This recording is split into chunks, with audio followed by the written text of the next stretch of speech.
హనుమకొండ జిల్లాలో బీఆర్ఎస్ నాయకులు పర్యటించారు. కొద్ది రోజుల క్రితం అనారోగ్యంతో వేలేరు మాజీ జెడ్పీటీసీ చాడ సరితారెడ్డి మృతి చెందారు. ఈ సందర్భంగా సరితారెడ్డి కుటుంబాన్ని ఎమ్మెల్యేలు హరీష్ రావు, కౌశిక్ రెడ్డి, మాజీ మంత్రి సత్యవతి రాథోడ్ పరామర్శించి వారికి ధైర్యం చెప్పారు.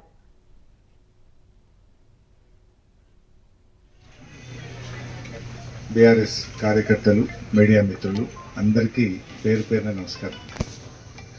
ముఖ్యంగా సరిత గారు అకస్మాత్తుగా మన నుంచి దూరం కావడం చాలా దురదృష్టకరం.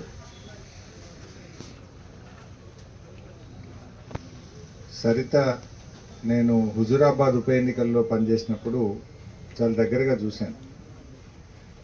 కమలాపూర్ జెడ్పీటీసీ మన పార్టీ అభ్యర్థిని వాళ్ళు తీసుకెళ్తున్నారు. సరిత నువ్వు కన్విన్స్ చేసి తీసుకురావాలంటే రాత్రి 12 గంటలకు వాళ్ళ ఇంటికి వెళ్ళి కన్విన్స్ చేసి మళ్ళీ బీఆర్ఎస్ పార్టీలోకి తీసుకొచ్చింది సరిత.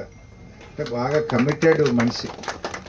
రాజకీయాల్లోకి వచ్చిన తర్వాత బీఆర్ఎస్ పార్టీ జెడ్పీటీసీగా గెలిచి ఈ వేలేరు మండలాన్ని అన్ని రకాలుగా అభివృద్ధి చేయడంలో కూడా ఎంతగానో కృషి చేసింది. ముఖ్యంగా ఈ ధర్మసాగర్ నుంచి వేలేరుకు డబుల్ రోడ్ ఏదైతే వేసుకున్నామో ఆ రోజు బాగా పట్టుబట్టి రాజేశ్వర్ రెడ్డి గారి సహకారం తీసుకొని ఈ రోడ్డును డబుల్ లైన్ రోడ్డు వేయించడంలో కూడా తన కృషి ఉంది. అంతేకాదు ఆ లిఫ్ట్ ఇరిగేషన్ నేను నీళ్ల మంత్రిగా ఉన్నప్పుడు, తర్వాత ఫైనాన్స్ మినిస్టర్గా ఉన్నప్పుడు పల్లా గారు నా దగ్గరికి వచ్చి మా సొంత ఊరు, మాకు నీళ్లు రావాలి, ఈ లిఫ్ట్ శాంక్షన్ చేయాలి